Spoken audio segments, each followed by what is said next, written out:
So he says to me, hey, in our curriculum, we don't have any handcuffing techniques for a guy that doesn't cooperate, which is Oh, weird, right? Like yeah, I looked at him and said, how could you not have techniques if the guy, because virtually when you're a street cop, most people don't cooperate, right?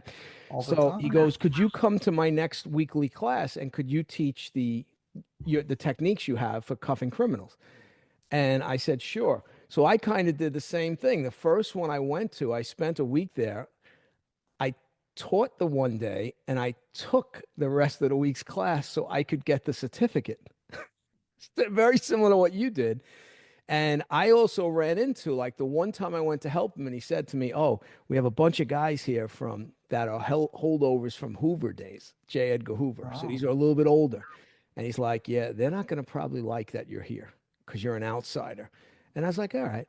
And then I started showing stuff, and the one guy came over and I showed him that it worked.